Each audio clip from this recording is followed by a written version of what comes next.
Hello student, स्वागत है आपका एक बार फिर आपके अपने यूट्यूब चैनल आर के सागर यूनिक स्टडी में। तो स्टूडेंट देखते हैं आज और एक नया वीडियो जिसमें आज हम डिस्कस करने वाले हैं कुछ महत्वपूर्ण व्युत्पत्ति इकाइयाँ। अर्थात आज की इस वीडियो में हम यही जानेंगे कि जो कुछ महत्वपूर्ण व्युत्पत्ति का मतलब जो तैयार की गई इकाइयाँ हैं मूल राशियों से वो कौन कौन सी होती हैं। ठीक है, तो जैसे कि आप देख रहे हैं कि 7 भौतिक राशियों की सहायता से कुछ अन्य भौतिक राशियां जैसे क्षेत्रफल, आयतन, घनत्व, बल, दाब, त्वरण, वेग आदि की एसआई इकाइयों की व्युत्पत्ति क्या हम कर सकते हैं, यानी कि व्युत्पत्ति की जा सकती है, जिन्हें एसआई इकाइयों की व्युत्पत्ति इकाइयाँ कहते हैं। और वो कौन कौन सी इकाइयाँ आइए समझते हैं वही। ठीक है, तो स्क्रीनशॉट लीजिए यहाँ तक, फिर आगे देखते हैं। तो देखिए बच्चों, जैसा कि इसमें आप देख रहे हैं, पहला ही जो हमारा है वो है आयतन। ठीक है, पहली जो व्युत्पन्न इकाई है वो क्या है? आयतन। तो आयतन यानी वॉल्यूम क्या होता है? तो किसी वस्तु द्वारा घेरे गए कुल स्थान को, उसका हम क्या कहते हैं? आयतन। बिल्कुल सिंपल है, कोई वस्तु होगी वो जितना स्थान घेरेगी उसे हम क्या कहेंगे? उसका आयतन। ठीक है, जैसे एक सिलेंडर है, ठीक है, तो सिलेंडर जितना भी स्थान घेरता है, ठीक, तो वो क्या है? उसका आयतन हो जाएगा। या कोई भगोना है, भगोना जितना स्थान घेर रहा है तो वो क्या है? उसका वो आयतन हो जाएगा। ठीक है, तो कोई भी जो वस्तु है वो जितना क्या करता है? स्थान घेरता है, उसी के हम क्या कहते हैं? उसका आयतन कहते हैं। ठीक, और जो आयतन की इकाई है, आयतन की इकाई को हम एसआई पद्धति में लंबाई की इकाई से व्युत्पन्न कर सकते हैं। और आपको पता है लंबाई की मात्रक क्या होती है? लंबाई की जो इकाई है या जो मात्रक है वो क्या होता है? मीटर। ठीक, तो हम कह सकते हैं कि अतः आयतन बराबर क्या होता है? तो लंबाई गुना चौड़ाई गुना ऊंचाई। क्लियर? ये तो फॉर्मूला आपको पता ही होगा। तो आयतन का फॉर्मूला क्या होता है? लंबाई गुना चौड़ाई गुना ऊंचाई। क्लियर? और आपको पता है जो हमारे मूल राशि थी उनमें ना तो चौड़ाई का जिक्र किया गया ना ही ऊंचाई का। ठीक, तो हम इन सबको क्या मान सकते हैं? हम इनको जो है लंबाई के रूप में लिख सकते हैं, यानी कि हम लंबाई की इसको हम क्या कर सकते हैं? इसका घन लिख सकते हैं। क्लियर? अब आगे देखिए, तो एसआई पद्धति में लंबाई की जो इकाई है वो क्या थी? मीटर। ये मैंने आपको पहले भी बताई थी। इस कारण जो आयतन की एसआई पद्धति में इकाई है वो क्या हो जाएगी? मीटर। आपको पता है लंबाई को किस में मापेंगे हम? मीटर में। चौड़ाई को भी किस में? मीटर में। और ऊंचाई को भी मीटर में। क्योंकि आपको पता है जो हमारी मूल राशि थी उसमें ना तो चौड़ाई है, चौड़ाई का जिक्र है, ना ही ऊंचाई का जिक्र है, उसमें केवल लंबाई का जिक्र है। इसलिए हम क्या करेंगे? जो चौड़ाई और ऊंचाई है इनको किसके व्युत्पन्न मानेंगे? लंबाई के ही व्युत्पन्न मानेंगे। ठीक है, तो आपको ये बात जो है समझ लेनी है कि जो लंबाई है, लंबाई को भी हम मीटर में मापेंगे, चौड़ाई को भी मीटर में और ऊंचाई को भी मीटर में। आई थिंक आपको बात समझ में आई होगी। अब आपको बताया इसका जो मात्रक है हमारा वो क्या हो जाएगा? मीटर की घात 3, यानी मीटर क्यूब हो जाएगा। क्या हो जाएगा? मीटर क्यूब, या जिसे आप कह सकते हैं घन मीटर। क्या कह सकते हैं आप? घन मीटर। तो स्क्रीनशॉट लीजिए, आई थिंक आपको आयतन समझ में आ गया होगा। फिर आगे देखते हैं दूसरी इकाई। देखिए, अब जो हमारा नेक्स्ट है वो है क्षेत्रफल, या जिसे हम लिखते हैं इंग्लिश में एरिया। तो समझते हैं क्षेत्रफल क्या होता है। तो देखिए, क्षेत्रफल की जो इकाई है उसको भी हम लंबाई की एसआई पद्धति में लंबाई की इकाई द्वारा व्युत्पन्न उसे किया जा सकता है ना। हम क्या कर सकते हैं? उसको जो लंबाई की एसआई पद्धति में लंबाई की इकाई है उसके द्वारा उसको व्युत्पन्न कर सकते हैं। कैसे? आइए समझते हैं। जैसे आपको बताया जो क्षेत्रफल है, क्षेत्रफल का जो फॉर्मूला होता है वो क्या होता है? लंबाई गुना चौड़ाई, जिसको हम क्या लिख सकते हैं? लंबाई स्क्वायर। ठीक है, अभी मैंने आपको बताया था कि चौड़ाई के लिए उसमें कोई भी जो यूनिट है वो नहीं दिखाई गई है। ठीक है, तो यह बात आपको समझ लेनी है। क्लियर? तो आपको पता है लंबाई को हम किस में मापते हैं? मीटर में। चौड़ाई को भी किस में मापेंगे? मीटर में, क्योंकि जो चौड़ाई है ना, वो किसका व्युत्पन्न है? लंबाई का। तो इस प्रकार से इसका जो मात्रक है वो क्या जाएगा? मीटर स्क्वायर, या जिसे हम कह सकते हैं वर्ग मीटर। क्या कह सकते हैं? वर्ग मीटर। ठीक है, ये बात आपको समझ में आई? ओके, आगे देखते हैं तीसरा, जिसका नाम है घनत्व अर्थात डेंसिटी। तो क्या होता है डेंसिटी या घनत्व? तो किसी पदार्थ के इकाई आयतन के द्रव्यमान को हम क्या कहते हैं? उसका घनत्व कहते हैं। तो देखो, इसको समझने के लिए आपको क्या करना पड़ेगा? एक छोटा सा मैं आपको एग्जांपल देता हूँ। जैसे मान लीजिए आपके पास में 2 घन है, एक घन ये रहा। क्लियर? और एक घन आपके पास में ये रहा।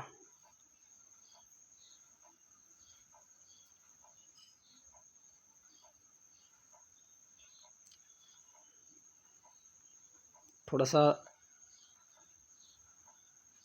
बनाने का प्रयास कर रहा हूँ मैं, ठीक है, रफली।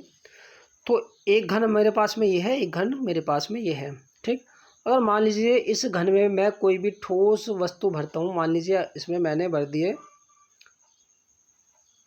लोहे के टुकड़े भर दिए, क्या भर दिए, लोहे के टुकड़े, बहुत सारे लोहे के टुकड़े भर दिए एक घन में, और दूसरे इस घन में मैंने भर दी रुई। और आपको पता है ये जो घन है, ये घन जो है 1 सेंटीमीटर क्यूब का, कितना है, 1 सेंटीमीटर क्यूब का, अर्थात इसकी जो लंबाई है, चौड़ाई, ऊंचाई वो क्या है, समान है। और इसी का मतलब क्या है, इकाई आयतन। तो बच्चों इकाई आयतन का मतलब क्या होता है, अभी मैंने आपको बताया, ये जो इकाई आयतन यहाँ पर लिखा है, इकाई आयतन का मतलब यहाँ पर ये है कि जिसकी लंबाई, चौड़ाई, ऊंचाई कितनी हो, 1 घन सेंटीमीटर हो, कितनी हो, 1 घन सेंटीमीटर, या फिर आप क्या कह सकते हो, 1 घन मीटर भी कह सकते हो आप, ठीक है। तो मतलब इकाई आयतन का मतलब यहाँ पर ये है, उसकी लंबाई, चौड़ाई, ऊंचाई कितनी होनी चाहिए, एकांक होनी चाहिए, इकाई होनी चाहिए। जैसे 1 हो गया 1 घन सेंटीमीटर, या फिर 1 घन मीटर, आप उसे ले सकते हैं, ठीक। अब आपको पता है, मान लीजिए आपने इसमें तो लोहे की छीलन भरी हुई है, और इसमें क्या भर दी, मान लें आपने रुई भर दी, क्या भर दी, रुई, ठीक है। अब मैंने आपसे ये कहा, ठीक है, तो थोड़ा सा इसको डायग्राम को इरेज करना, बना लो उसको कहीं रफ में, ठीक है, फिर मैं आपको फिर समझाऊंगा। अब आपको ये बता दें कि उसमें लोहा है और उसमें क्या है, रुई है। अब मैं आपसे पूछता हूँ, इनमें से पदार्थ का जो घनत्व है, नीचे देखिए जहाँ पर मैं कर रहा हूँ, पदार्थ का घनत्व किसका अधिक होगा, तो आप बताएंगे कि जो हमारा लोहे की छीलन वाला या लोहे के जिसमें टुकड़े हैं, जिस घन में, घन सेंटीमीटर में ये भरे हुए हैं हमारे जिस घन में, वो क्या है, उसका जो घनत्व है वो अधिक होगा।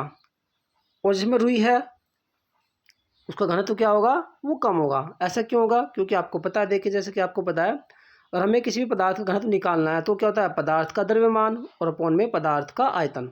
अब देखो जो लोहे वाला था, लोहे वाले में आपको पता है उसका जो द्रव्यमान है वो अधिक होगा। मान लीजिए उसका द्रव्यमान था 5 kg, और जो रुई का जो द्रव्यमान था उसके अंदर वो मान लीजिए 1 kg, हालांकि 1 kg भी नहीं होगा, लेकिन मैं मान रहा हूँ, ठीक। तो आपको बताया, अब इसमें से जो पदार्थ का घनत्व है वो किसका अधिक हो जाएगा, तो देखिए पदार्थ का घनत्व उसका अधिक होगा जिसका जो आयतन है वो क्या होगा, जिसका आयतन, सॉरी, जिसका जो द्रव्यमान, आयतन तो दोनों का सेम है, जिसका द्रव्यमान क्या होगा, कम होगा, उसका घनत्व अधिक होगा, ठीक है। क्या बताया मैंने, जिस पदार्थ का द्रव्यमान, सॉरी थोड़ा उल्टा हो गया, जिस पदार्थ का द्रव्यमान अधिक होगा, क्योंकि जो पदार्थ का घनत्व है वो समानुपाती है किसके, पदार्थ के द्रव्यमान के, ठीक। यानी कि पदार्थ का द्रव्यमान जितना अधिक होगा, पदार्थ का घनत्व भी क्या होगा, उतना ही अधिक होगा। अर्थात जिस पदार्थ का द्रव्यमान अधिक होता है उस पदार्थ का घनत्व भी क्या होता है, अधिक होता है, ठीक। और जिस पदार्थ का आयतन क्या होता है, कम होता है, जिस पदार्थ का आयतन कम होता है उसका जो घनत्व वो भी क्या होता है, उतना अधिक। लेकिन इन दोनों का जो आयतन था, लोहे वाले का भी और रुई वाले का भी, क्या था, दोनों का जो आयतन था, दोनों का वो क्या था, समान था आयतन तो, ठीक है। लेकिन दोनों में किस चीज़ का अंतर था, दोनों में द्रव्यमान का अंतर था। इसमें 5 kg है, उसमें कितना है, 1 kg। तो कौन से पदार्थ का घनत्व अधिक होगा, तो आप कहेंगे जो पहले वाला हमारा, जो हमारा पहले वाला है ना, उसका क्या होगा, उसका जो घनत्व है वो अधिक होगा। जैसे सपोज कीजिए, मान लीजिए यहाँ पर दोनों का जो पदार्थ का आयतन है, 1 मिनट, जैसे मुझे निकालना है पदार्थ का घनत्व, तो देखिए घनत्व बराबर क्या होता है, डी, हम इसको डी से लिखते हैं, डी बराबर द्रव्यमान का पदार्थ का द्रव्यमान को किससे लिखते हैं, हम स्मॉल एम से, और अपॉन में पदार्थ का आयतन को हम किससे लिखते हैं, वी से। सपोज कीजिए मुझे पहले वाले के लिए निकालना है, तो आपको पता है उसके लिए एम कितना था, 5, ठीक है, और आयतन कितना था, 1 मीटर क्यूब लिख लो, ठीक है, कितना था, 1 मीटर क्यूब। तो अगर हम केजी में ले रहे हैं इसको ऊपर वाली वैल्यू को, तो नीचे वाली हमें किस में लेनी पड़ेगी, मीटर क्यूब में लेनी पड़ेगी। अगर हम उसको ऊपर वाली को ग्राम में लेंगे तो नीचे वाली को हम किस में लिखेंगे, तो नीचे वाली को हम सेंटीमीटर में लिखेंगे फिर, ठीक, सेंटीमीटर क्यूब में। तो 5 थी और ये एकांक था, तो कितना है, 1।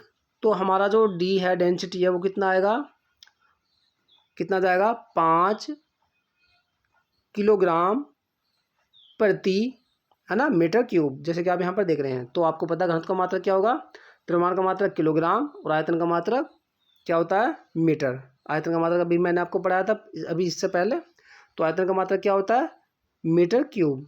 तो ये कितना हो जाएगा हमारा, 5 किलोग्राम प्रति मीटर क्यूब, प्रति के रूप में मैं लिख रहा हूँ, ठीक।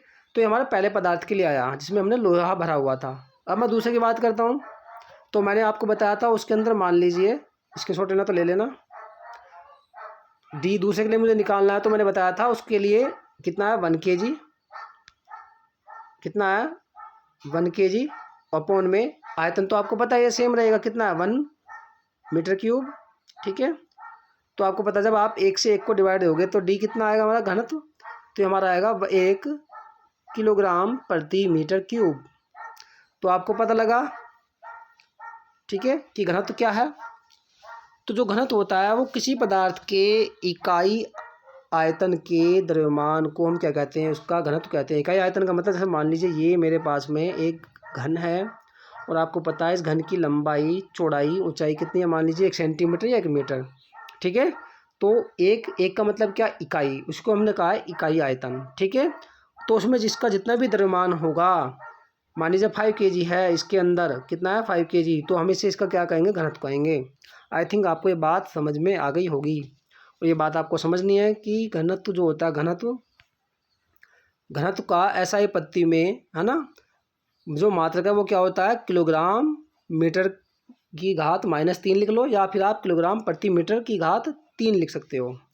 ठीक, तो SI पत्ती में द्रव्यमान की मात्रा का आप जानते हैं क्या होती है, किलोग्राम, और आयतन की इकाई मीटर क्यूब। तो इसके आधार पर हम घनत्व की इकाई निकाल सकते हैं। तो ऊपर क्या लिख देंगे, द्रव्यमान की मात्रक जो होती है, द्रव्यमान का मात्रक क्या होता है, किलोग्राम, और आयतन की इकाई क्या होती है, मीटर क्यूब। तो ये हमारा हो जाएगा किलोग्राम प्रति, कर लो यहाँ पर मीटर क्यूब, ऐसे फिर माइनस नहीं लगाना है, या फिर आप इसको इसका जो बटा है उसे ख़त्म करना चाहते हैं तो ये हो जाएगा हमारा किलोग्राम मीटर -3, है ना, या जैसे कि आप यहाँ पर देख रहे हैं किलोग्राम मीटर -3। ठीक है, तो आप ऐसे भी लिख सकते हैं प्रतीक के रूप में। तो स्क्रीनशॉट लीजिए। तो बच्चों ये थी आज की हमारी छोटी सी क्लास, जिसमें मैंने आपको कुछ जो व्युत्पन्न इकाइयाँ हैं वो पढ़ाई। हालांकि मैं आगे भी आपको पढ़ाऊंगा, अभी 2-3 वीडियोस की ओर आएंगे। तो बच्चों मैं मिलता हूँ आपको नेक्स्ट वीडियो में, तब तक के लिए बाय बाय, टेक केयर, पढ़ते रहें, अपना ख्याल रखें।